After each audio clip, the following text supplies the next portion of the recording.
اسلام کا جز، یہ ظاہری شے ہے، یہ گراؤنڈ لیول سے اوپر کی بات ہے۔ اب یہ جو چار اصطلاحات ہیں، ان میں جو میں ربط بیان کیا کرتا ہوں اسے پھر تازہ کر لیں، بڑا خوبصورت ربط ہے۔ اسلام پہلا قدم ہے۔ اسلام کے معنی ہیں ٹو سرنڈر۔ گویا کہ پس منظر میں کوئی ایسا نقشہ آتا ہے جیسے پہلے لڑائی ہو رہی تھی اور لڑائی ہوتے ہوتے ایک فریق جو ہے وہ ہتھیار ڈال دیتا ہے، سپر انداز تھے، اب ہم نے تو ہتھیار پھینک دیے، اپنی ڈھال بھی ڈال دی۔ یہ ہے سر تسلیم خم،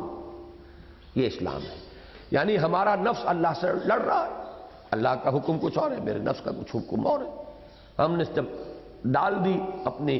ہتھیار پھینک دیے، سرنڈر کر دیا، سبمٹ کر دیا، تو یہ اسلام ہے۔ دس از دی اسٹارٹنگ پوائنٹ، عملی پہلو جو دین کا ہے، اس لیے یہی اصطلاح ہے اسلام، یہی دین کے لیے بطور علم ہے، یہیں سے آغاز ہوا۔ البتہ اس سے اگلا لفظ ہے اطاعت، اس کا مادہ ہے تو کہتے ہیں دلی آمادگی۔ اب ہے دلی آمادگی کے ساتھ اللہ کی اور اس کے رسول کی اطاعت۔ یہ اطاعت ہوگی کلی، ہمہ وقت ہمہ تن۔ کہیں اگر خطا ہو گئی توبہ کرو فوراً۔ اسی کے لیے ایک لفظ ہے تقویٰ، یہ اسی کا منفی پہلو ہے اطاعت کا۔ اللہ کے حکم پر چلنا یہ اطاعت ہے، اللہ کے حکم کو توڑنے سے بچنا یہ تقویٰ ہے۔ بات تو ایک ہی ہے۔ اور جامع ترین اصطلاح عبادت، وما خلقت الجن والانس الا لیعبدون، اعبد اللہ، اللہ کی بندگی کرو۔ یہ ہے محبت کے جذبے سے سرشار ہو کر، اب یہ چوٹی پر بات پہنچ گئی۔ ایک تو یہ کہ پہلے لڑائی تھی وہ ختم کی، دلی آمادگی سے اطاعت شروع کی، نافرمانی سے بچے، اور اب محبت سے سرشار ہو کر ہمہ تن ہمہ وقت اللہ کے سامنے اپنے آپ کو گرا دینا، بچھا دینا۔ العبادت تجمع اصلین، عبادت دو چیزوں کے جمع ہونے سے بنتی ہے، غایت الذل، غایت الحب مع غایت الذل والخضوع، حد درجے کی محبت اللہ کی اور حد درجے میں اپنے آپ کو اللہ کے سامنے بچھا دینا۔ اس میں اہم ترین چیز وہ، اور جس کی آیت کا حوالہ ہمارے دروس میں، وہ آپ حضرات کو یاد کرنی چاہیے۔ افتؤمنون ببعض الکتاب وتکفرون ببعض فما جزاء من یفعل ذلک منکم الا خزی فی الحیاۃ الدنیا ویوم القیامۃ یردون الی اشد العذاب۔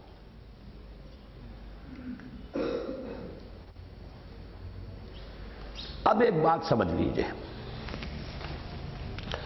ہمارے عوام الناس کا تصور دین، جیسا کہ میں نے عرض کیا، بس یہیں تک ہے۔ ایمان میں بھی یہی اقرار باللسان، شہادت یہ شہادت لسانی، اور کچھ تھوڑا سا دل کے اندر بھی۔ باقی یہ چار عبادات، اور اسلام کے اس سلیب کا بھی یوں سمجھیے چھت نہیں، اس کی سیلنگ صرف ہے، وہ لوور لائننگ ہے، اس کے سوا کچھ نہیں۔ لیکن ہمارے امت کے دو طبقات وہ اسی لیول پر خدمت سر انجام دیتے رہے۔ طبقہ علماء، وہ اپنے خطبات جمعہ، درس و تدریس، فجر کے بعد ترجمہ ہو گیا، مسائل بتا رہے ہیں، وہ اسی کے اندر تقویت پہنچاتے ہیں مسلمانوں کو۔ ظاہر بات ہے اطاعت کریں گے، معلوم تو ہونا چاہیے، مسئلہ پوچھیں گے کہ یہ چیز جائز ہے ناجائز ہے، حلال ہے حرام ہے، یہ مسئلہ یوں ہو گیا ہے، اس کا کیا حکم ہے۔ یہ ایک بہت پازیٹو وہ کرتے رہے ہیں، اور تھرو انہوں نے اور ہم بھی اسی میں کچھ باطنی ایلیمنٹ جو ہے، کچھ محبت کی چاشنی بھی ہو، کچھ دنیا سے بے رغبتی حقیقتاً پیدا ہو جائے، کچھ رسول سے واقعتاً عشق ہو جائے صلی اللہ علیہ وسلم، اور یہ کہ اپنے مراقبوں وغیرہ کے ذریعے سے جو ان کا ایک میتھڈالوجی ہے ایمان کو گہرا کرنے کی کوشش، تو اسی میں کہ اس کے اندر ان کا اضافہ، باقی یہ میدان بھی رہا۔ اگرچہ ایک دور میں ہماری امت کی تاریخ کا ایک دور ایسا رہا ہے کہ جس میں تصوف کا ادارہ جو ہے وہ در حقیقت اس لیول پر بھی زوردار کام کر رہا تھا۔ دعوت و تبلیغ کا بھی کام بہت بڑے پیمانے پر اسی ادارے کے تحت ہوا۔ ان کے ہاں یہ ہے کہ ایک ایک وقت میں 5,000 آدمی یہ جو نظام الدین اولیاء رحمۃ اللہ علیہ تھے، ان کی خانقاہ میں 5000 آدمی ایک ایک وقت لیتے تھے جو تربیت حاصل کر رہے ہیں، وہاں رہ رہے ہیں، پھر ان کو بھیج دیا جاتا تھا، اب تم وہاں جاؤ، تم وہاں جاؤ، تم وہاں جاؤ۔ وہ جو واقعات آپ سنتے ہیں کہ کسی کو بھیجا فلاں جگہ جا کر چارج لے لو، اب جاؤ وہاں پر جاؤ، تو اس دل میں کہ وہاں تو میرا فلاں بھائی جو ہے، پیر بھائی، وہاں پہلے سے موجود ہے، مجھے پتہ نہیں کیوں حکم دیا جا رہا ہے۔ لیکن جب پہنچے وہاں تو شہر سے اس دروازے پر جب پہنچے شہر کے، تو اس دروازے سے ان صاحب کا جنازہ نکل رہا تھا، تو معلوم ہوا کہ یہ ایک نظام تھا ان کا، اور اس میں یہ دعوت و تبلیغ کا جو نظام تھا وہ بھی اسی کے تحت۔ اسلام ہندوستان میں تو آپ کو معلوم ہے تبلیغ انہی کے ذریعے سے ہوئی، لیکن ہوتے ہوتے اس نے بس پھر صرف ایک اس سے ہٹ کر یہیں پر اپنی توجہ مرتکز کر دی۔ اس تبلیغی ادارے کی حیثیت سے تصوف کا رول بہت عرصہ ہوا ختم ہو چکا ہے، لیکن ایک دور تھا ہمارا، دور صحابہ کے بعد طویل عرصے تک یہ ادارہ جو ہے یہی تبلیغ کا ذریعہ رہا ہے، جو کہ ہمارے اس نقشے میں سیکنڈ لیول ہے۔ لیکن اس کو کچھ کہہ رہا ہوں اس کے اعتبار سے، بلکہ کافی عرصے سے ضرورت ہے کہ وہ بھی رہا ہے، بلکہ وہ سارا نہیں ہے، علماء بھی صوفیاء بھی، ساری محنت ان کی یہی ہے، نماز کی پابندی ہو، احکام پر عمل پیرا ہو جائے آدمی، اور یہ کہ اس کے اندر کچھ نہ کچھ باطنی کیفیات بھی وہ تصوف کے ذریعے سے پیدا کی جائیں، اس کے جو بھی اشغال ہیں، مراقبے ہیں، باطنی اصلاح کی طرف آدمی متوجہ ہو، اس کے اندر کچھ ایمان کی تقویت اس کو پہنچ جائے، اور اس کو وہ کچھ لطف آنے لگے، نماز میں اسے، مناجات میں، دعا میں اسے لطف آنے لگے، حلاوت مناجات اور لذت دعا جو ہے وہ کسی درجے میں حاصل ہو جائے، تو یہ کام ہے کہ جو ہو رہے ہیں، اور یہ پازیٹیو ورکس ہیں، ہونے چاہیے، اور یہ ان کا جو ہے ایک مثبت کنٹریبیوشن ہے کہ جو اس وقت چھوڑ دیجئے کہ علماء سو اور رہبان سو ان کی بات اس وقت ہم نہیں کر رہے، وہ جو ہم نے پڑھا ہے کہ وما افسد الدین الا الملوک واحبار سوء ورہبانها، دین میں فساد پیدا نہیں کیا مگر بادشاہوں نے اور علماء سو نے اور دنیا دار یا دنیا کے طالب صوفیوں نے، تو وہ ایک علیحدہ بحث ہے، وہ نیگیٹو اسپیکٹ ہے، لیکن اس کا یہ پہلو ضرور سامنے رہے کہ اس وقت یقیناً ان کی اکثریت علماء سو پر مشتمل ہے، اگر نہ ہو تو دین کا یہ بیڑا غرق نہ ہو۔ آخر گری ہے عمارت تو کیوں گری ہے؟ یہ بیڑا غرق ہوا ہے، یہ کنبہ ڈوبا جو ہے تو کہیں نہ کہیں تو گڑبڑ ہے کہ نہیں ہے، لیکن دنیا علماء حق سے اور اللہ والوں سے خالی بالکل نہیں ہوگی۔ یہ وہ ضمانت ہے ختم نبوت والی ضمانت جو میں نے عرض کیا تھا، لا تزال فی امتی طائفۃ قائمین علی الحق، لیکن اس کے لیے جن کے دل میں طلب ہو وہ تلاش کریں، وہ محنت کریں، ان تک رسائی حاصل کریں، یہ اپنی جگہ پر ہے، لیکن یہ کہ اکثریت کا دھندہ جو ہے وہ تو در حقیقت کاروبار ہے، دنیاوی کاروبار ہے جو ہو رہا ہے، علماء ہیں جائیدادیں بنا رہے ہیں۔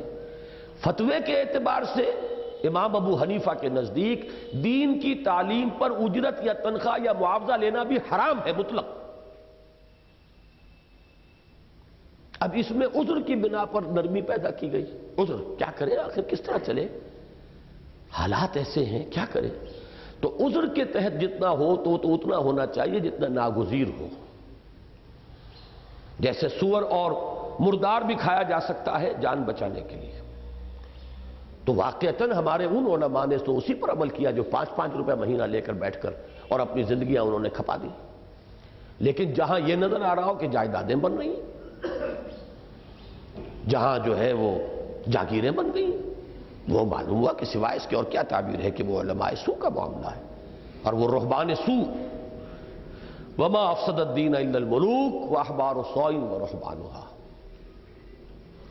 تو یہ ہے اس کا نیگیٹو اسپیکٹ، لیکن اس وقت ہم پازیٹیو اسپیکٹ پر بات کر رہے ہیں کہ علماء کا اور صوفیاء کا، علماء حق اور صوفیاء حقانی، علماء ربانی جنہیں قرآن نے کہا ربانیون، لولا ینہاہم الاحبار والربانیون عن قولہم الاسم واکلہم السحت، تو ربانیین جو ہیں، یہ چھوٹی سی باڈی وجود میں آئی، 15-20 افراد ہوں گے، ہر حلقے سے 2 آدمی، ان کے سامنے کوئی بات کی ہے مولانا نے، غالباً وہ تقریر جو ہے آئین کی شاید وہاں کی گئی ہو، واللہ عالم، ہمیں نہیں معلوم، میں اس میں منتخب نہیں ہوا تھا، اگرچہ 1 سال پہلے جو مجلس دستور ساز جو کراچی کے سالانہ اجتماع کے اندر جو معین کی گئی تھی سن 55 میں، تقریباً 1.5 سال پہلے، اس میں حلقہ اکاڑا کی طرف سے منتخب ہونے والوں میں شامل تھا، 2 افراد اس وقت بھی تھے۔ لیکن اب جب کہ ہمارے بارے میں یہ لوگوں کو معلوم ہو گیا کہ یہ کچھ اختلاف رکھتے ہیں پالیسی سے، تو اب ان کے اختلاف والے کوئی فرد جو ہے وہ اس باڈی میں جو حلقوں سے گئے منتخب ہو کر کوئی بھی منتخب نہیں ہوا، اصلاحی صاحب تک منتخب نہیں ہوئی۔ حالانکہ بعد میں جب شورا کا انتخاب ہوا تو آل پاکستان جو لیول پر انتخاب ہوا اس میں اصلاحی صاحب آ گئے۔ یہی بات اب سامنے آ جائے گی۔ وہاں مولانا نے کچھ چیزیں منوائی ہیں ان لوگوں سے، نمائندگان سے، تو اس کو میں کہہ رہا ہوں بالواسطہ مینڈیٹ حاصل کیا تھا، اسے بروئے کار لاتے ہوئے جب انہوں نے دستور جماعت میں ترمیم کی اور دسمبر 1957 یا جنوری 1958 میں کوٹ شیر سنگھ کے اجتماع شورا میں اس موضوع پر اپنی اصل اور قدیم رائے کو ایک مفصل اور مدلل تقریر کی صورت میں پیش کیا تو مولانا اصلاحی خاموشی کے ساتھ اجلاس سے اٹھے اور سیدھے لاہور آ گئے اور جماعت اسلامی کی رکنیت سے استعفیٰ دے دیا۔ اس پر جو خط و کتابت ان کے اور مولانا مودودی کے مابین ہوئی وہ 7 روزہ ندا میں شائع ہو گئی ہے، جس میں عبرت حاصل کرنے کی صلاحیت رکھنے والے لوگوں کے لیے رہنمائی کا بہت سا سامان موجود ہے۔ اس مرحلے پر راقم ڈنکے کی چوٹ یہ اعلان کر دینا چاہتا ہے کہ اگرچہ وہ بحمداللہ ان لوگوں میں سے ہرگز نہیں ہیں جو ہر معاملے میں مولانا مودودی مرحوم کو حرف آخر قرار دیتے ہوں، لیکن بلکہ اس کا شمار مولانا مودودی کے شدید ترین ناقدین میں ہوتا ہے۔ تاہم اس معاملے میں اسے ان کی رائے سے 100% اتفاق ہے، بلکہ اسے شدید رنج ہے کہ چونکہ جماعت اسلامی نے جماعت کی رودادوں کی تباعت کا سلسلہ ہی بند کر دیا۔ اجتماع ماچھی گوٹ ایسا کڑوا اجتماع تھا کہ اب روداد شائع کرتے تو ساری تقریریں شائع کرنی پڑتی، لہذا اس کے بعد سے رودادیں شائع کرنے کا ہی سلسلہ بند کر دیا۔ لہذا مولانا مودودی کی کوٹ شیر سنگھ والی تقریر بھی تاریخ کے اوراق میں گم ہو کر رہ گئی، ورنہ اس میں اقامت دین کی جد و جہد کے لیے قائم ہونے والی جماعت کی حیثیت تنظیمی کے موضوع سے دلچسپی رکھنے والوں کے لیے غور و فکر کا بہت سا مواد ملتا، قطع نظر اس سے کہ کوئی مولانا کی رائے سے اتفاق کرتا یا اختلاف۔ راقم نے چونکہ اپریل سن 57 ہی میں جماعت سے علیحدگی اختیار کر لی تھی، لہذا اسے تو اس تقریر تک براہ راست رسائی حاصل نہ تھی، تاہم اس کا جو لب لباب مختلف واسطوں اور ذریعوں سے اس تک پہنچا اس کا حاصل یہ ہے کہ حکومت اور مملکت کی سطح پر مطلوبہ جمہوریت اور شورائیت کا معاملہ جدا ہے،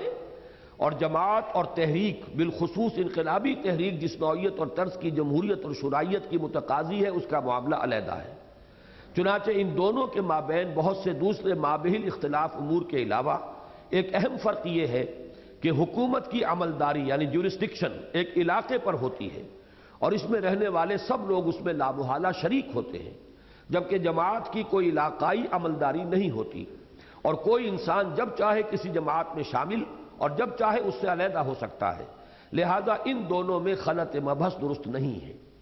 یہ میرے علم میں آیا تھا کہ مولانا نے اس بیسس پر تقریر کی ہے۔ اب ہو سکتا ہے کہ وہ تقریر اور ہو جو کوٹ شیر سنگھ میں کی گئی تھی، لیکن یہ کہ وہ بھی مجھے مل نہیں سکی، میں بہت تلاش کرتا رہا کہ کہیں سے ملے لیکن ملی نہیں۔ اب یہ پہلی مرتبہ آئین میں وہ تقریر آئی ہے جو انہوں نے تو یہ لکھا ہے کہ یہ ماچھی گوٹ کے سالانہ اجتماع میں ارکان کے سامنے کی گئی، لیکن محسوس ایسا ہوتا ہے کہ یہ مولانا نے ان مجلس نمائندگان کے سامنے یہ بات کی ہوگی۔ اس سے بھی کم یہ کہ مولانا کا ذہن کھل کر سامنے آ گیا ہے۔ اس میں مجھے کس حد تک اتفاق ہے کس حد تک اختلاف وہ علیحدہ موضوع ہے، وہ میں بعد میں بیان کروں گا۔ اس وقت 100% جسے صحیح میں کہتا ہوں وہ یہ ہے کہ یہ نظام کا جو بنیادی اصول ہے اور جو کہ نظام بیعت کے ساتھ مطابقت رکھتا ہے، یہ تو میرا اپنا ذہن ہے، یہ تو میرا سن 59 سے ذہن بن چکا ہے۔ مولانا مودودی کا یہ خط تو سن 82-83 میں میرے علم میں آ رہا ہے، لہذا میں نے وہ جو اس موقع پر لکھا تھا ان کے صلاح الدین صاحب کی وضاحت کے جواب میں، اس کا بھی ایک پیرا پڑھ لیجئے، صفحہ 74 پر۔ صفحہ 74 پر یہ دوسرا پیرا، میرا تنظیم اسلامی کے لیے بیعت کے نظام کو اختیار کرنا ہرگز اس دلیل پر مبنی نہیں ہے کہ مولانا مودودی مرحوم اس کے قائل تھے، بلکہ واقعہ یہ ہے کہ میرے علم میں مولانا کا موقف تو اتفاقاً آج سے 3-4 سال قبل، یعنی یہ سن 87 کی بات ہے، 3-4 سال وہ مطلب ہے 83، حیدرآباد دکن کے مولانا محمد یونس مرحوم کے نام مولانا مرحوم کی کتابی شکل میں شائع شدہ خطوط کے ذریعے آیا، جبکہ میرا یہ ذہن کہ اقامت دین کی جدوجہد کرنے والی جماعت کا تنظیم ڈھانچہ بیعت جہاد اور بیعت سمع و طاعت فی المعروف کی اساس پر قائم ہونا چاہیے، جماعت سے علیحدہ ہونے کے 2 سال بعد ہی اوائل 1959 میں بن چکا ہے۔ لیکن ظاہر ہے کہ یہ میری ذاتی رائے تھی جسے میں اپنے بزرگوں پر کسی طرح مسلط نہیں کر سکتا تھا۔ لہذا جب 1967 میں رحیم یار خان میں جماعت سے علیحدہ ہونے والے بعض حضرات کا اجتماع ہوا اور اس میں ایک نئی تنظیم کے قیام کا فیصلہ ہو گیا اور اس کے لیے تنظیمی ڈھانچہ طے کرنے کے لیے 7 افراد پر مشتمل ایک مجلس مقرر کر دی گئی، تو اگرچہ میں بھی ان 7 میں کا 7واں تھا، لیکن مجھے ہرگز یہ امکان نظر نہ آتا تھا کہ اس تنظیم کی اساس بیعت پر ہو سکتی ہے، اس لیے کہ ان 7 افراد میں ہر اعتبار سے اولین اور اہم ترین شخصیت مولانا امین احسن اصلاحی کی تھی، جن کے مزاج سے میں بخوبی واقف تھا۔ تاہم میں چونکہ دوسرے مروجہ طریقے ہائے تنظیم کو بھی حرام نہیں بلکہ مباحات میں سے سمجھتا ہوں، لہذا میں ذہناً اس کے لیے بالکل تیار تھا کہ نظام خواہ کوئی بھی ہو، اگر اقامت دین کے لیے طریقہ کار درست ہو تو لازماً شریک رہوں گا۔ یہ دوسری بات ہے کہ یہ بیل منڈے تو کیا چڑھتی سرے سے اپچ ہی نہ سکی۔ اس کے بعد 1975 میں نے تنظیم اسلامی کے قیام کا فیصلہ کیا تو اس کے لیے قرارداد تاسیس بھی وہی رکھی جس پر 1967 میں اتفاق ہوا تھا، اور نظام جماعت کے معاملے کو بھی کھلا اوپن رکھا کہ 3 سال تک میری حیثیت صرف داعی کنوینر کی ہوگی۔ اس عرصے کے دوران جو حضرات قرارداد تاسیس پر اتفاق کرتے ہوئے جمع ہو جائیں گے وہ باہمی مشورے سے مستقل نظام طے کریں گے۔ لیکن جب 2.5 سال انتظار کے بعد بھی بزرگوں میں سے کسی نے پیش قدمی نہیں فرمائی تو بالآخر میں نے جولائی 1977 میں ساتھیوں کے سامنے اپنا ذہن کھول کر رکھا، نتیجتاً بیعت ہی کو تنظیم کی مستقل اساس کے طور پر اختیار کر لیا گیا۔ اس کے بعد جب 1982-83 میں خطوط کے چراغ نامی کتاب حیدرآباد دکن سے آئی اور اس سے معلوم ہوا کہ مارچ 41 کے ختم مولانا مودودی مرحوم نے بالکل وہی بات فرمائی تھی جس کا میں قائل ہوں، تو اس پر فطری طور پر مجھے خوشی بھی ہوئی کہ متفق گردین رائے بو علی بارائے من، اور اپنی بات پر مزید اطمینان بھی ہوا۔ لیکن ظاہر ہے کہ میرا موقف مولانا مرحوم کی رائے کی بنیاد پر نہیں بلکہ اپنے مطالعے کے مطابق قرآن حکیم اور سنت و سیرت رسول صلی اللہ علیہ وسلم کی محکم اساسات اور امت کی طویل تعامل پر قائم ہے۔ بس اس وقت اسی پر اکتفا کر رہے ہیں۔ 2 منٹ ابھی بیٹھیے، اب مغرب کے بعد جو نقض غزل کی جو باب سوم ہے اس کو ہمیں پڑھنا ہے۔ یہ ایک بات بھائی جمیل صاحب نے کہی تھی اور میں بار بار اس کی توجہ نہیں آپ کی دلوا سکا۔ ہمارا جو میثاق کا پرچہ تھا مارچ سن 87 کا اسلامی انقلاب کا مفہوم جس میں شائع ہوا ہے، یہ مکتبے میں جتنا موجود تھا وہ اس اجتماع میں تقسیم ہو گیا، لہذا اس کو واپس کر دیجئے، اس لیے کہ ہمارے پاس وہ ریکارڈ میں رہنے چاہیے پرچے، کچھ نہ کچھ ضرورت پڑتی رہتی ہے۔ وہ پرچہ جو ہے مارچ سن 87 کا جس میں اور انقلاب والا یہ مضمون اب ندا میں بھی 2 پرچوں میں آ چکا ہے، آپ حضرات کے پاس پچھلے پرچے میں آیا تھا اور باقی اب اس میں آ گیا ہے، لہذا وہ آپ کے پاس وہ مضمون کے حد تک تو جو ہے وہ دوسری سورس بھی موجود ہے اور اپنے پاس آپ کے ہاں گھروں پر وہ پرچے ہوں گے،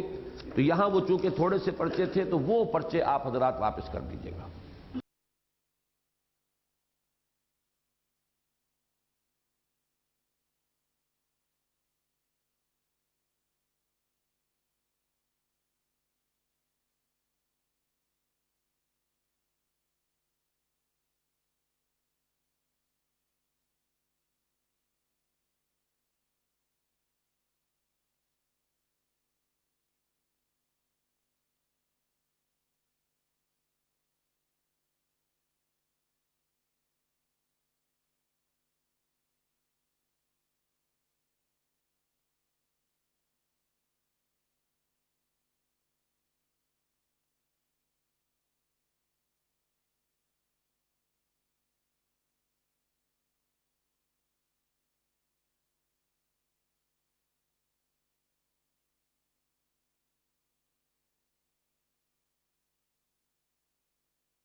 بسم اللہ الرحمن الرحیم۔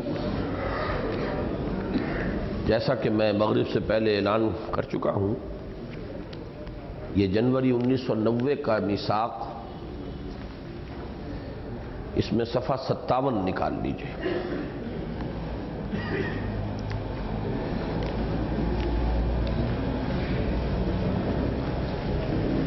نقض غزل کے عنوان سے جو کچھ 5 اقساط میں چھپا تھا میثاق میں 1966-67 میں،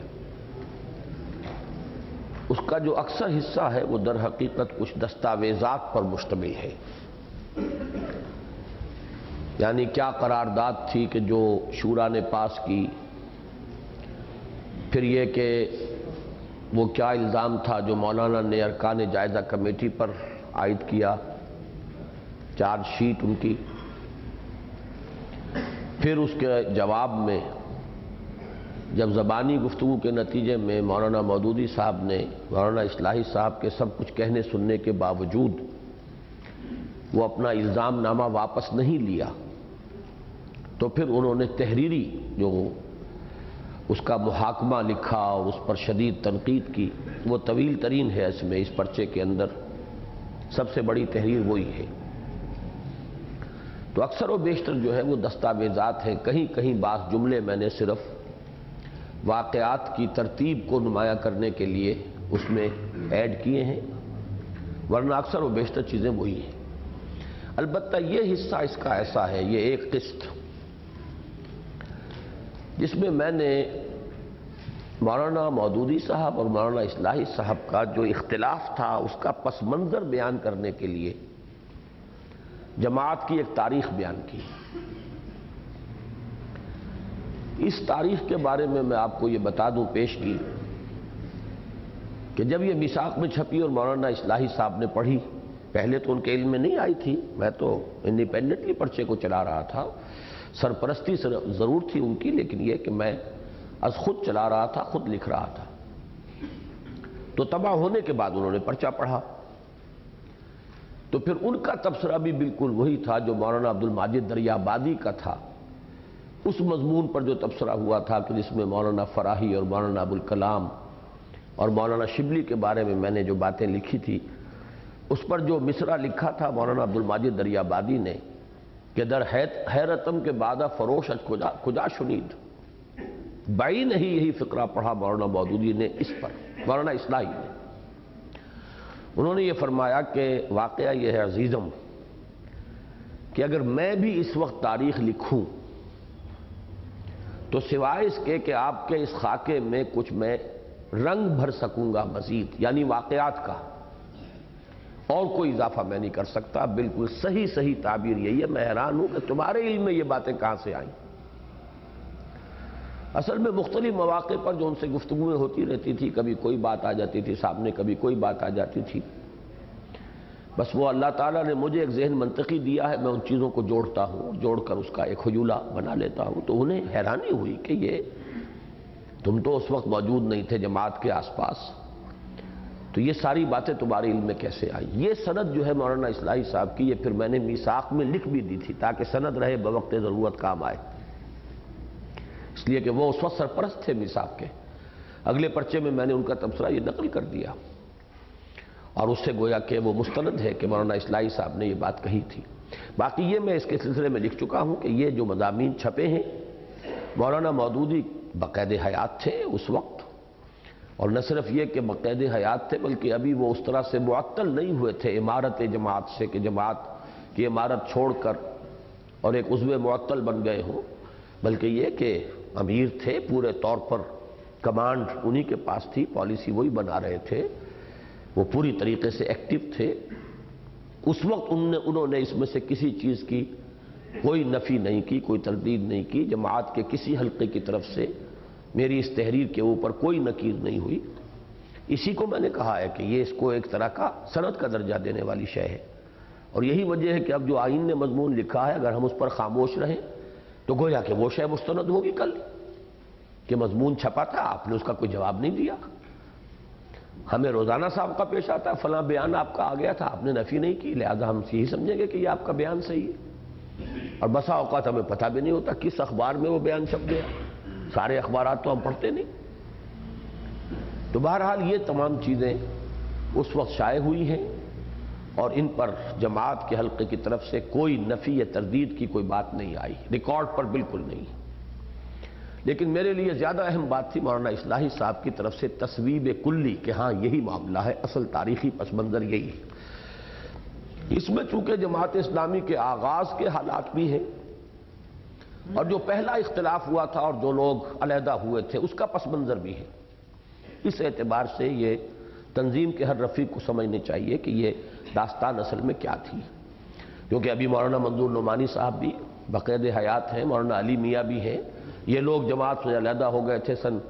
42-43 میں، جماعت کے قیام کے تقریباً سال ڈیڑھ سال بعد۔ ان کی علیحدگی کا سبب کیا تھا؟ یہ ساری چیزیں ہیں جو آپ کے سامنے اس مضمون میں آ جائیں گی۔ مولانا مودودی اور مولانا اصلاحی کی رفاقت کا تاریخی پس منظر اور جماعت اسلامی کا تنظیمی ڈھانچہ۔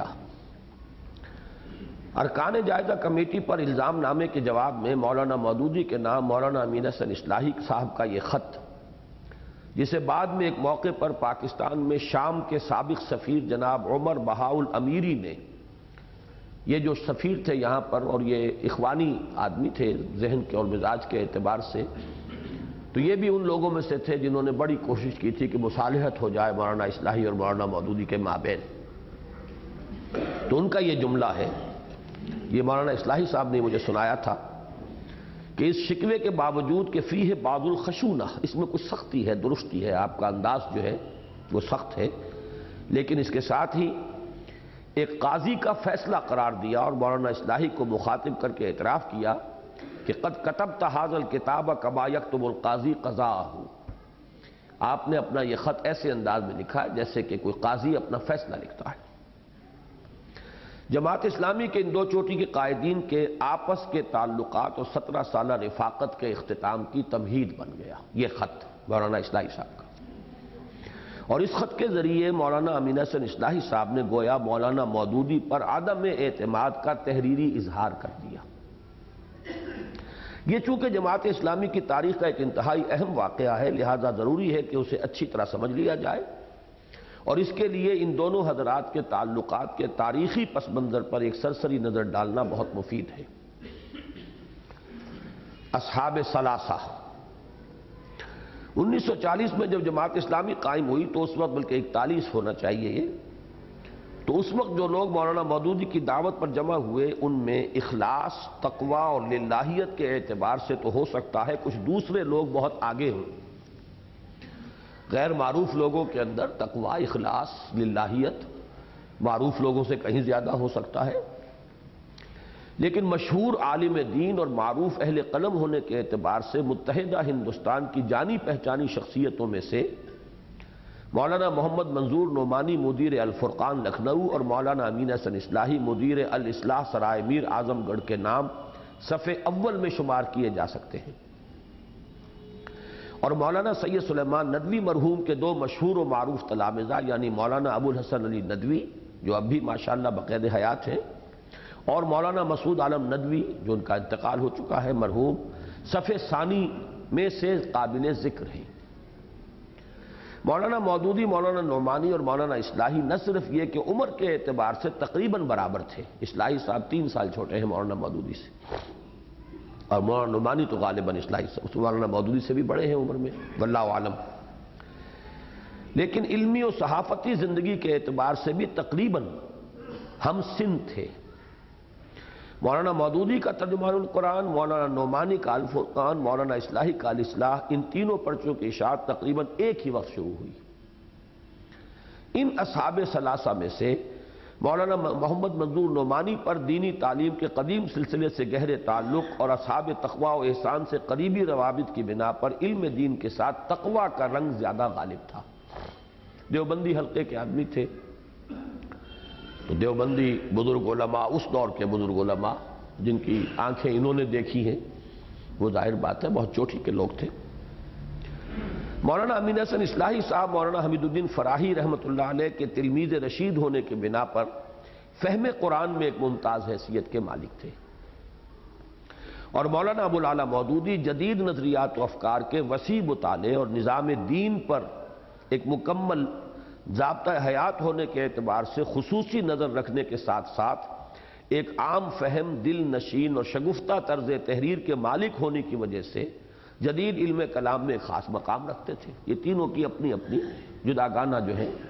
وہ صفات ہیں۔ جس زمانے میں مولانا مودودی متحدہ قومیت کے نظریے اور نیشنلسٹ مسلمانوں کے موقف پر شدید تنقید کے ضمن میں مسلمانوں کی جداگانہ قومیت کے حق میں دلائل دیتے ہوئے مسلم قوم پرستی کے انتہائی مقام تک پہنچ گئے تھے، ایک بار الاصلاح اور ترجمان القرآن میں شدید ٹکراؤ بھی پیدا ہوا، اس لیے کہ مولانا اصلاحی صاحب کا ذہن تھا مولانا مدنی رحمۃ اللہ علیہ کے ذہن کے ساتھ اپنی سیاسی اعتبار سے، تو وہ شدید ٹکراؤ انہیں ہوا کہ ان کا کہنا یہ تھا مولانا مودودی سے کہ آپ یہ جو وطنی قومیت کی اتنی شدت کے ساتھ نفی کر رہے ہیں تو مسلم قوم پرستی کا جو حال ہے وہ بھی کوئی مختلف تو نہیں ہے۔ لہذا شدید ٹکراؤ ہوا تھا الاصلاح میں اور ترجمان القرآن کے مابین۔ مولانا مودودی کے موقف پر مولانا اصلاحی نے اس اعتبار سے شدید تنقید کی کہ مسلم قوم پرستی فی نفس ہی اسلام کے موقف کی صحیح ترجمانی نہیں ہے، لیکن جب مولانا مودودی نے اپنے نقطہ نظر کو تبدیل کر لیا، یہ ہم پڑھ چکے ہیں کہ پھر اس کو چھوڑ کر اور انہوں نے وہ راستہ علیحدہ بنایا اور جماعت اسلامی کا راستہ اختیار کیا اور خالص اسلامی نقطہ نظر کے تحت وہ مضامین لکھے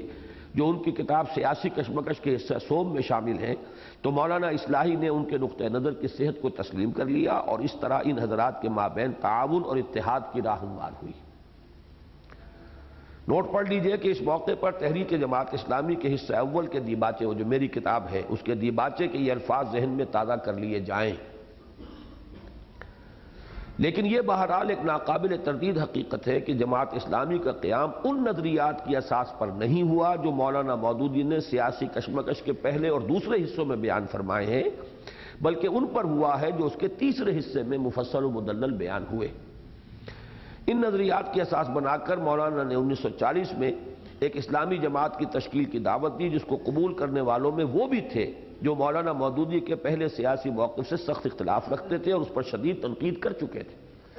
تو اس میں حوالہ تھا وہی مولانا اصلاحی صاحب کی طرف نام کے بغیر۔ لہذا تحریک جماعت اسلامی کی ابتدا زیادہ سے زیادہ 39 سے شمار کی جا سکتی ہے۔ اس تحریک کے دائی یقیناً مولانا مودودی ہی ہیں، لیکن ان کی جس دعوت پر جماعت اسلامی قائم ہوئی وہ سیاسی کشمکش حصص اول و دوم کی نہیں بلکہ صرف حصہ سوم کی۔ آگے چلیے۔ علمی و صحافتی تعارف سے قطع نظر مولانا مودودی سے ملاقات اور براہ راست ربط و تعلق کا موقع مولانا نعمانی کو مولانا اصلاحی سے پہلے ملا۔ مولانا منظور نعمانی صاحب کافی ملتے رہے تھے مولانا سے، مودودی صاحب سے، ابھی اصلاحی صاحب کی کوئی ملاقات نہیں ہوئی تھی۔ اصلاحی صاحب کو جماعت کی طرف لانے والے در حقیقت مولانا منظور نعمانی صاحب تھے، اور انہوں نے جیسے کہ آگے آیا ہے اطمینان دلایا مولانا اصلاحی کو، چونکہ ایک ذاتی تعارف تھا ہی نہیں، تو انہوں نے اطمینان دلایا تھا کہ اگرچہ کوئی بہت اونچے آدمی تو نہیں ہے دینی اعتبار سے، روحانی اعتبار سے، لیکن یہ کہ بہرحال اس وقت ہمارے اس دور زوال میں جیسے بھی لوگ ہیں ان میں غنیمت ہے ایک انسان اور کام چلانے کی صلاحیت رکھتا ہے۔ اور جب مولانا مودودی نے خالص اسلامی نصب العین پیش کر کے جماعت اسلامی کے قیام کی دعوت دی تو مولانا نعمانی ہی نے انہیں مولانا اصلاحی کو مولانا مودودی کے بارے میں یہ اطمینان دلایا کہ اگرچہ ان کی شخصیت اس معیار پر تو پوری نہیں اترتی جو اقامت دین اور اعلاء کلمت اللہ کا جھنڈا اٹھانے والوں کے لیے لازمی ہے، تاہم مولانا مودودی ایک کام چلاؤ آدمی بہرحال ہے۔ یہ الفاظ ہے جو مجھے مولانا اصلاحی صاحب نے بتائے تھے کہ یہ لفظ مولانا نعمانی نے استعمال کیا تھا، کام چلاؤ آدمی اس وقت جو مل سکتے ہیں بہرحال ہے، اور ان کے ساتھ تعاون و اشتراک کیا جانا چاہیے۔ مولانا نعمانی کی اس رائے کے پس منظر میں جو جذبہ کار فرما تھا اس کی نشاندہی خود انہوں نے اپنے ایک حالیہ مکتوب میں ان الفاظ میں کی ہے کہ اسلام کی سربلندی کا نصب العین زیادہ چھان پھٹک اور کھود کرید کرنے نہیں دیتا تھا۔ چونکہ ایک نصب العین سامنے آیا تھا کہ اسلام کو سربلند کرنا ہے، اب کوئی اور آدمی نظر نہیں آ رہا تھا، تو چھان پھٹک کریں، کھود کرید کریں تو آخر کہاں سے لائیں آدمی اس دور میں؟ تو وہ نصب العین جو ہے اتنا جو ہے اس کا ہم پر غلبہ ہو گیا تھا کہ ہم نے اس معاملے کے اندر وہ اہمیت نہیں دی کہ جو ان کے خیال میں بعد میں دینی چاہیے تھی، وہ بعد میں آ جائے گا۔ مولانا اصلاحی صاحب کی مودودی صاحب سے پہلی ملاقات جماعت میں شمولیت کے اعلان کے بعد ہوئی۔ اصلاحی صاحب کی اجازت سے مولانا نعمانی نے اعلان کر دیا تھا کہ وہ بھی شریک ہیں جماعت میں، بعد میں پھر ملاقات ہوئی ہے مولانا مودودی سے اصلاحی صاحب کی۔ اور مولانا نعمانی صاحب کی رائے کے برعکس مولانا اصلاحی صاحب کی جو رائے مولانا مودودی کے بارے میں قائم ہوئی، اس کا اظہار انہوں نے انہی دنوں میں مولانا نعمانی سے ایک نجی گفتگو میں بئی الفاظ کیا کہ لا فرق بینہ و بین پرویز، ان کے اور پرویز صاحب کے مابین کوئی فرق نہیں ہے۔ یہ الفاظ انہوں نے کہے تھے۔ اصل میں مولانا مودودی صاحب نے جب تفہیم شروع کی ہے تو کچھ حصے شروع کے دیے مولانا اصلاحی صاحب کو کہ آپ بھی دیکھ لیں، ذرا نظر ثانی کر لیں۔ تو مولانا نے کہا کہ میں نے جو انداز ان کا دیکھا تو معلوم ہوا کہ ان کے اور پرویز کے درمیان کوئی لمبا چوڑا فرق نہیں ہے۔ اول تو یہ ذہن میں رکھیے کہ یہ پرویز بھی اس وقت کے پرویز ہیں، ابھی ان کے وہ جو انکار حدیث کے خیالات ہیں اس طرح کھل کر سامنے نہیں آئے تھے۔ یہ بات ہم کر رہے ہیں سن 41 کے آس پاس کی۔ اس وقت جو ہے یہ غلام احمد پرویز جو ہے ابھی ابھرتے ہوئے مضمون نگار تھے، انشاء پرداز تھے، مسلم لیگ کے ورکر تھے، سیکریٹریٹ میں ملازم تھے، دلی میں تقریریں کرتے تھے، اور یہ کہ کچھ اچھے مضامین لکھا کرتے تھے قوم پرستانہ مسلم لیگ کی، اور چونکہ کچھ تھوڑا بہت وہ ان کو عربی سے کچھ شدبت تھی تو کچھ طرح کی چیزیں بھی وہ کرتے رہتے تھے، لیکن یہ کہ ابھی ان کی وہ گمراہی اس شدت کو جو انکار حدیث کی شکل میں سامنے آئی ہے وہ نہیں آئی تھی، اس لیے اس کو پس منظر میں رکھیے۔ اس وقت مولانا اصلاحی صاحب کا جو پہلا رد عمل تھا وہ یہ تھا کہ جیسے پرویز صاحب ہے، مولانا اصلاحی صاحب کے اپنے پرچے میں بھی مضمون چھپے غلام احمد پرویز کے اس زمانے میں، اور ترجمان القرآن میں بھی مضمون چھپتے تھے غلام احمد پرویز کے اس زمانے میں، اس لیے کہ وہ بعد ابھی نہیں ہوا تھا ان کا۔ اس کے باوجود مولانا اصلاحی صاحب کا جماعت میں شامل رہنا اس بنا پر تھا کہ ان کے نزدیک وہ مقصد اور نصب العین جس کے لیے کام کرنے کی دعوت مولانا مودودی صاحب نے دی تھی بہرحال بالکل صحیح تھا، اور دین کے اصل تقاضے اسی طریقے پر کام کرنے سے ادا ہو سکتے تھے جس طریقے پر کام کرنے کی دعوت مولانا مودودی نے دی تھی۔ تو چاہے آدمی ان کے نزدیک بہت اونچے نہیں تھے،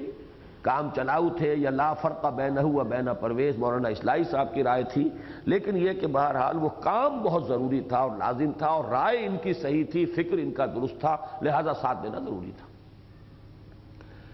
متذکرہ بالا پس منظر میں جو اجتماعیت قائم ہوئی اس کا ایک پہلو تو یہ ظاہر ہے کہ اس میں داعی کی قوت جذب و کشش سے زیادہ نہیں تو کم از کم اس کے برابر دخل جمع ہونے والوں کے ذوق انجذاب کو حاصل تھا۔ ایک جوش اور ذوق جو ہے پیدا ہو گیا تھا کام کرنے کا، تو اس کے لیے گویا کہ کھنچنے کو پہلے ہی بےتاب تھے۔ اور دوسرا اہم پہلو یہ ہے کہ دوسری قدیم یا ہم عصر دینی جماعتوں اور تحریکوں کے برعکس جماعت اسلامی کی اساس و بنیاد کوئی شخصیت نہ تھی بلکہ نسب العین اور مقاصد تھے۔ یہی وجہ ہے کہ اول روز ہی سے اس میں دستور اور قواعد و ضوابط کو بنیادی اہمیت حاصل رہی۔ یہاں مذکورۃ الصدر دیباچہ، یہ دیباچہ جو سن 66 میں نے لکھا تھا جب کتاب شائع کی ہے تحریک جماعت اسلامی، ایک تحقیقی مطالعہ، تو اس کا جو دیباچے کا ایک اقتباس اور ضروری ہے۔ مولانا مودودی نے اصل میں جب ایک مرتبہ تاریخ بیان کی اپنی تحریک کی تو اسے شروع کیا سن 31-32 سے، تو اس پر یہ در حقیقت تنقید ہے کہ آپ اپنے ذہنی ارتقاء کے جب چاہے تاریخ شروع کریں، بچپن سے شروع کریں، لیکن جماعت اسلامی جس تحریک کو لے کر چلی ہے وہ در حقیقت سن 38-39 میں جو نظریات آپ نے پیش کیے تھے اس کی اساس وہ ہے، لہذا تاریخ وہاں سے شروع ہوگی۔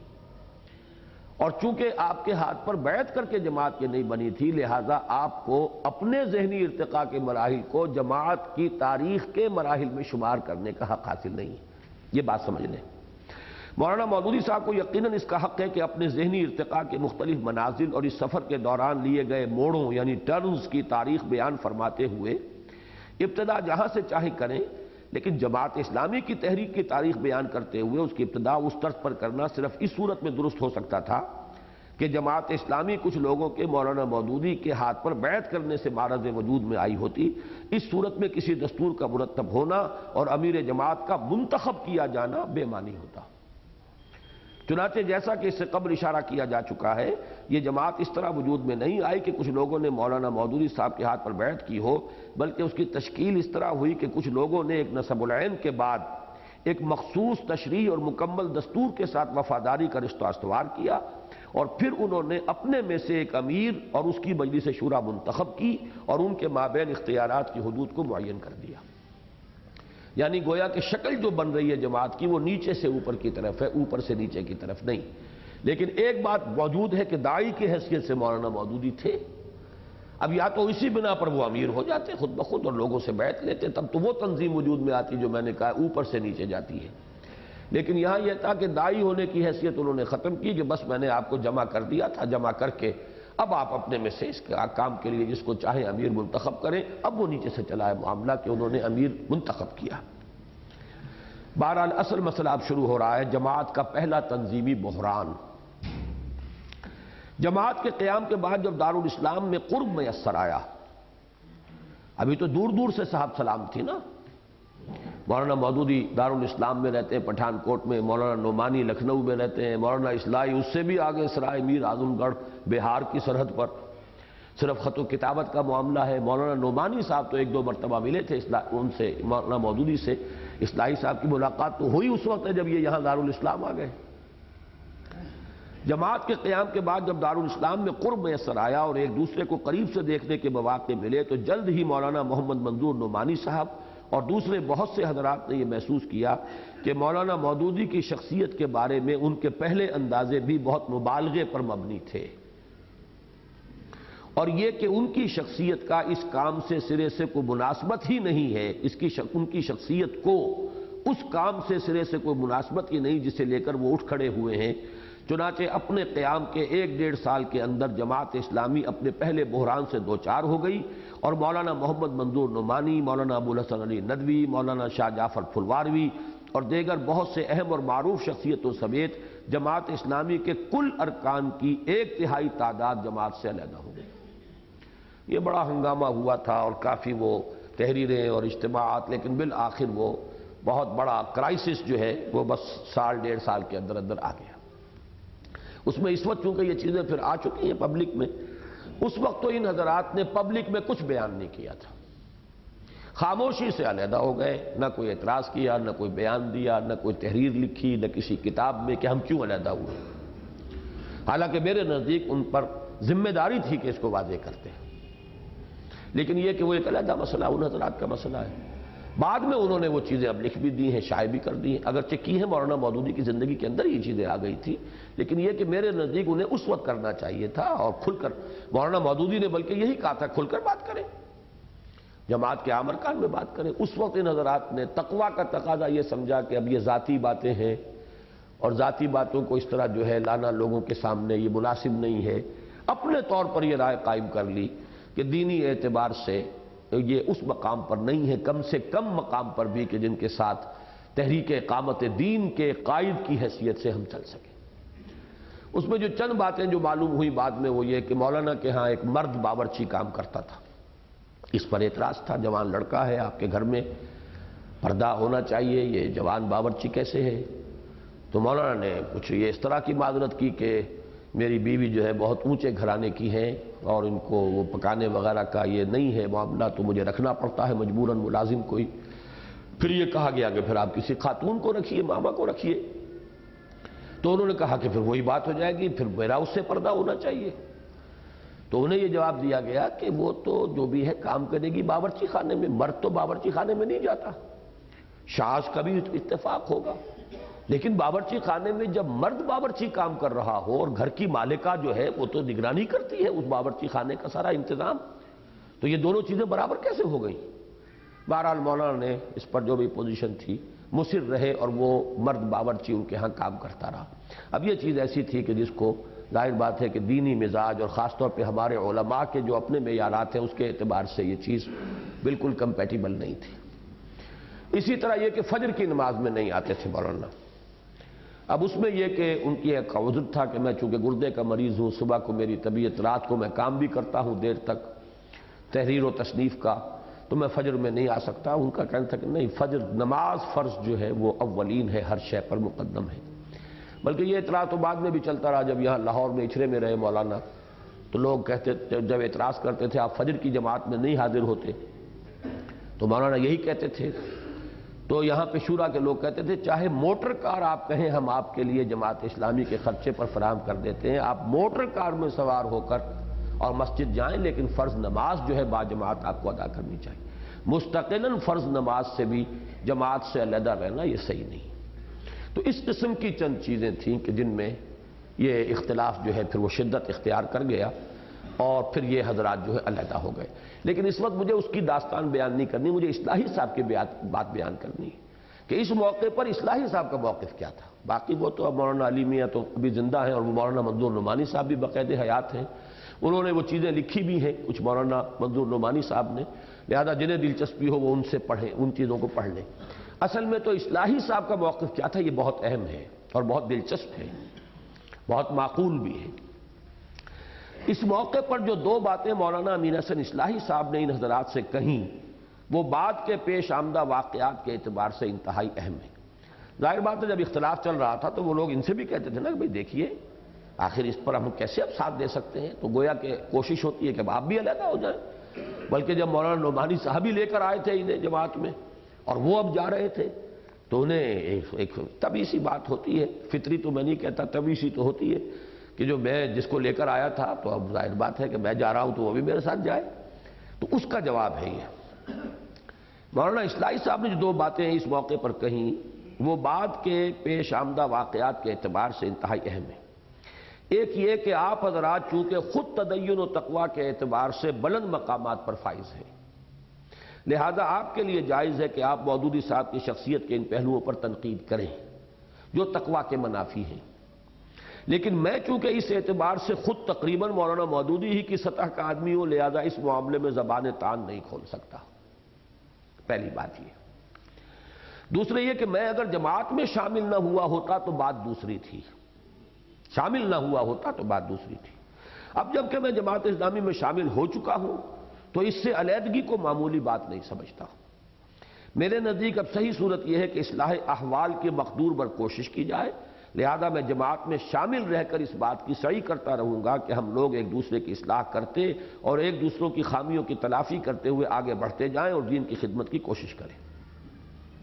یہ دو باتیں تھیں جو مولانا اصلاحی صاحب نے اس وقت کہیں اور یہ جماعت میں برقرار رہے، قائم رہے، جبکہ وہ مولانا نعمانی صاحب، مولانا علی میاں صاحب اور بھی بہت سے حضرات تقریباً 1/3 کل ٹوٹل ممبرشپ کا 1/3 اس وقت جماعت سے کٹ گیا تھا۔ یہ پہلا کرائسس تھا جماعت میں۔ متذکرہ بالا بحران اور علیحدگیوں کے بعد مولانا امین حسن اصلاحی جماعت کے صف اول میں مولانا مودودی کے ساتھ تنہا رہ جانے کی بنا پر جماعت کی تنظیم میں واضح طور پر شخص نمبر 2 بن گئے،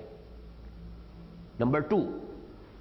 ظاہر بات ہے کہ اب ان کے معیار کا تو کوئی اور آدمی رہا نہیں، وہ تو نعمانی صاحب تھے یا پھر یہ کہ کچھ علی میاں تھے۔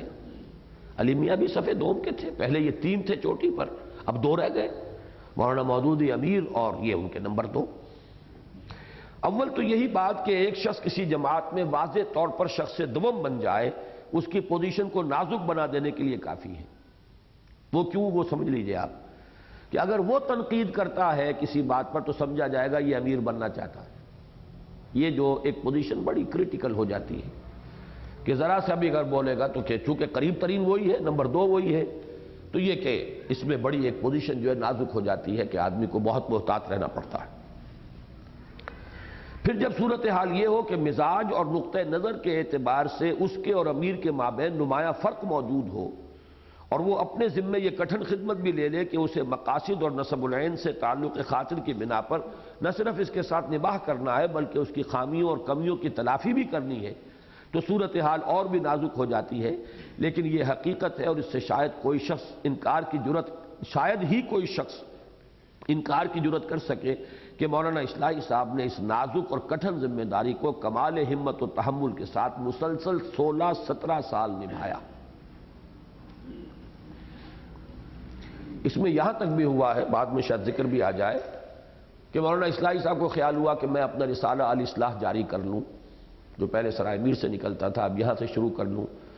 تو مولانا مودودی نے فرمایا کہ نہیں، دیکھیے یہ ٹھیک نہیں ہے، اب ایک خیال ترجمان کے ذریعے سے لوگوں کے سامنے آ رہا ہے، ایک الاصلاح کے ذریعے سے آئے گا، ذرا سا بھی فرق ہوا تو لوگوں کے ذہن کے اندر انتشار پیدا ہو جائے گا۔ تو تنظیم کا اور جو مولانا کا ذہن اب سامنے آ گیا ہے اس کا تقاضا تو یہ کہ ایک ذہن، ایک خیال، ایک نظریہ ہی لوگوں کے سامنے آئے، دوسری بات نہ ہو تاکہ انتشار ذہنی نہ ہو۔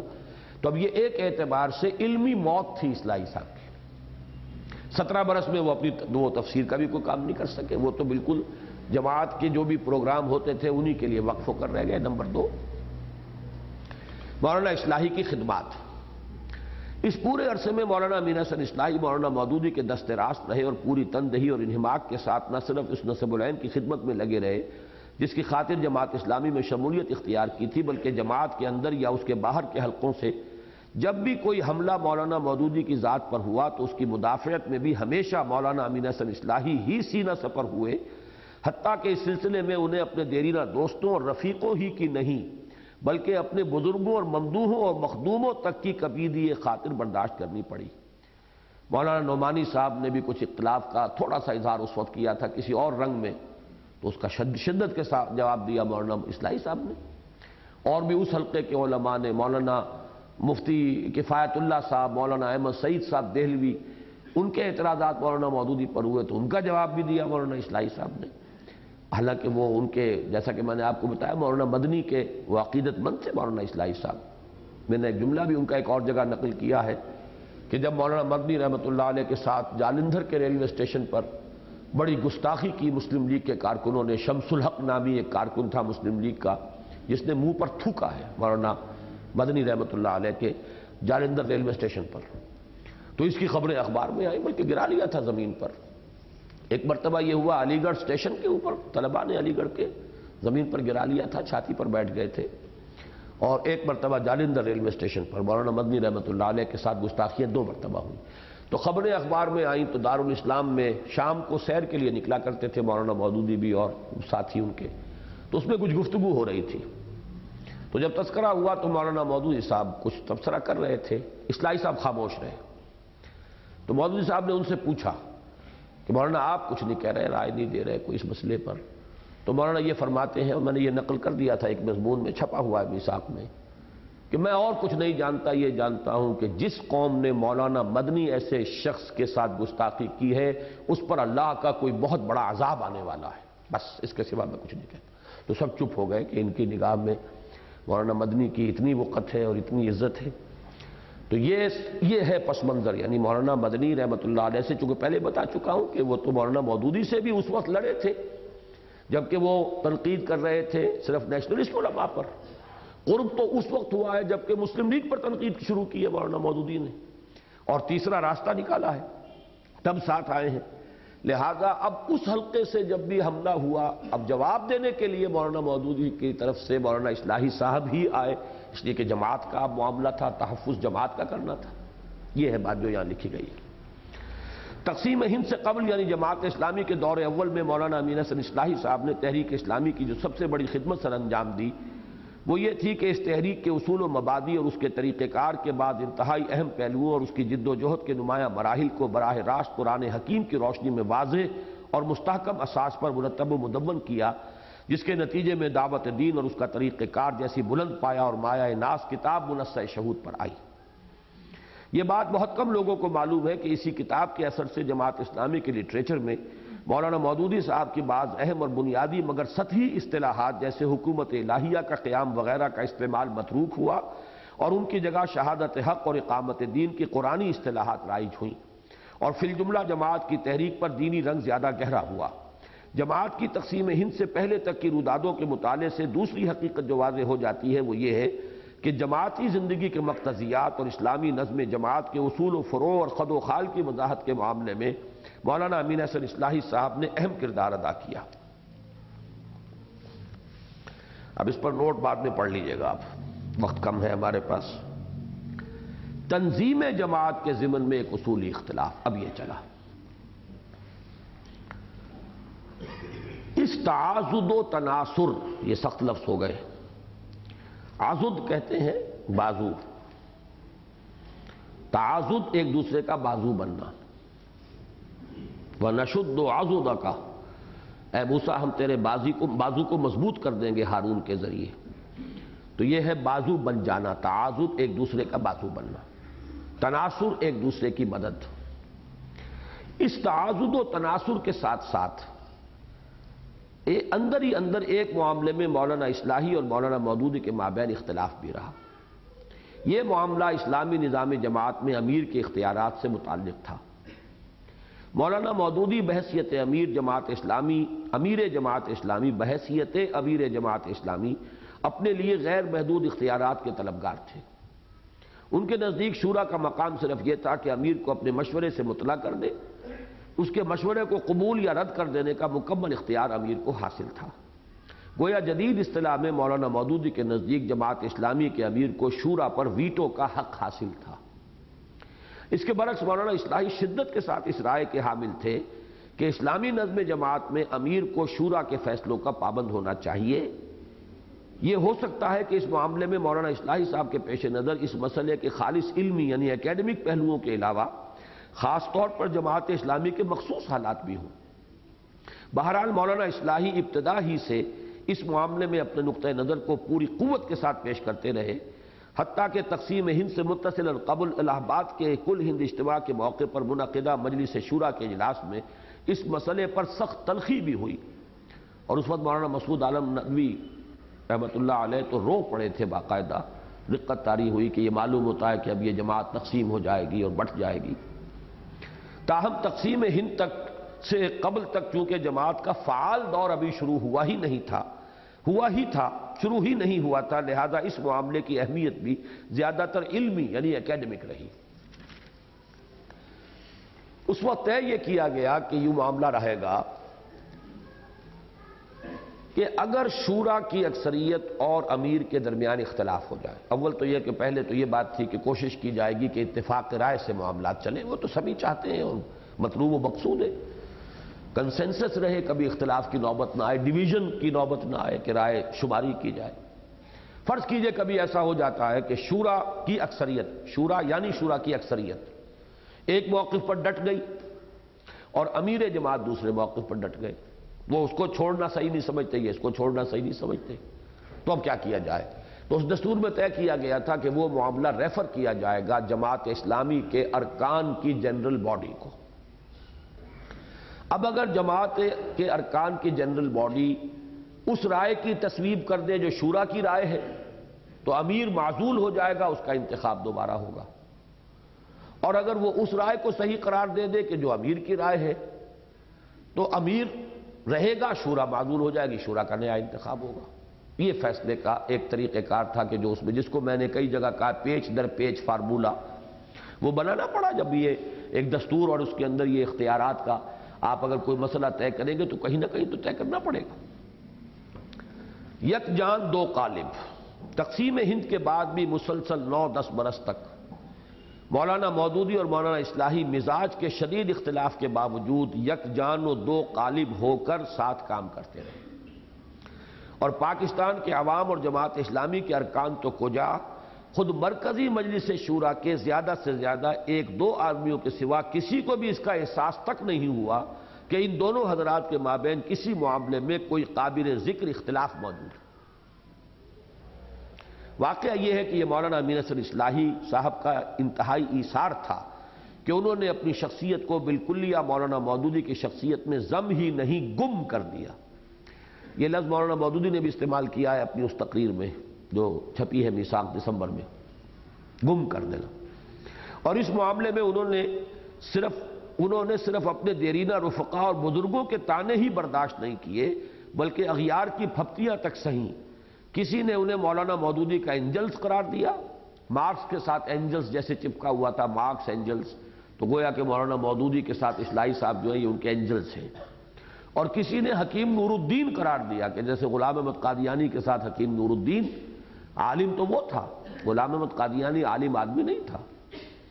عالم بہت پکے عالم اور بڑے پختہ عالم تھے، یہ اہل حدیث عالم تھے بہت بڑے، حکیم نور الدین بھیروی۔ تو اصل میں تو بنانے والا جو ہے غلام احمد قادیانی کی شخصیت کو وہ حکیم نور الدین بھیروی ہے، وہی پھر خلیفہ اول بھی ہوا تھا۔ بہرحال مولانا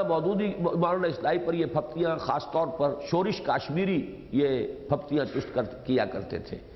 مولانا مودودی کے حکیم نور الدین یا مولانا مودودی کے اینجلز، یہ صحافی حلقے میں یہ تذکرہ ہوتا تھا۔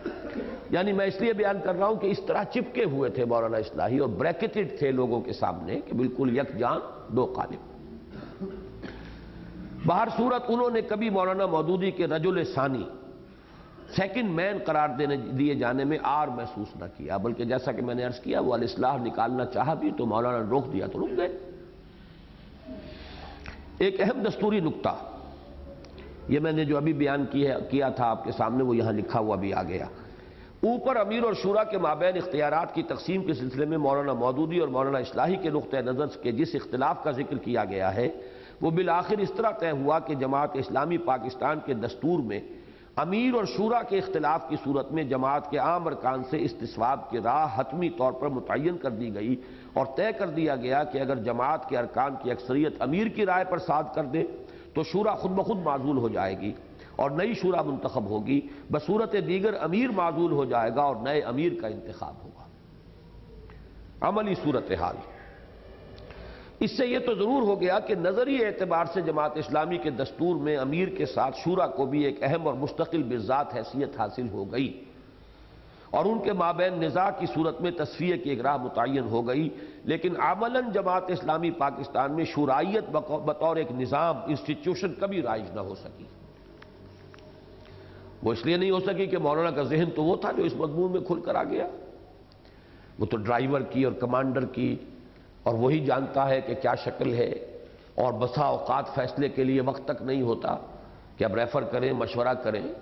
یو ول مس دی بس۔ وہ جو ایک تحریک کا تو فلسفہ ہے ذہن میں تو ان کے وہ تھا۔ آزادی کے فوراً بعد جماعت اپنے فعال دور میں داخل ہو گئی اور اس میں کچھ تو حالات اور واقعات کی رفتار اس قدر تیز رہی کہ ایک قسم کی ہنگامی صورتحال ہر وقت طاری رہی جس میں مشاورت کے امکانات خود بخود ہی کم ہو جاتے ہیں، اور کچھ مولانا مودودی نے مسلسل یہ طرز عمل اختیار کیے رکھا کہ ہر اہم فیصلہ خود کر لیتے اور اس کے تحت آئندہ کے لیے عملی اقدام کی ابتدا بھی کر دیتے کسی جلسہ عام کی تقریر یا اخباری بیان میں۔ اس کے بعد جب شورا کا اجلاس ہوتا تو وہ غریب اس صورتحال سے دوچار ہو جاتی کہ ایک اقدام کیا جا چکا ہے اور اب جماعت کا وقار اور اس کے امیر کی عزت یعنی پریسٹیج صرف اسی طرح قائم رہ سکتی ہے کہ جماعت اس عمل لائن آف ایکشن کو اختیار کر لے۔ اب ایک مسئلہ اور آ رہا ہے جس سے کہ ہمارا بھی مسئلہ ہے جو یہ صرف ماضی کا نہیں ہے، حال کا بھی ہے، اس کو بڑی توجہ سے پڑھنے کی ضرورت ہے۔ اس پر ہمارے ہاں پہلے کچھ گفتگویں شوراؤں میں تو ہوتی رہی ہیں، لیکن اب ہم آگے بڑھ رہے ہیں، اسی لیے اس ریفریشر کورس میں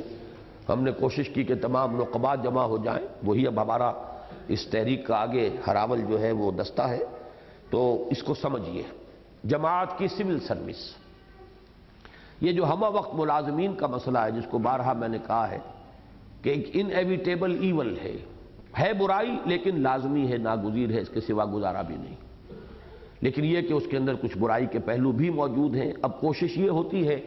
کہ برائی کے پہلوؤں کو کم سے کم کیا جائے، جب انیویٹیبل ہے تو اسے اختیار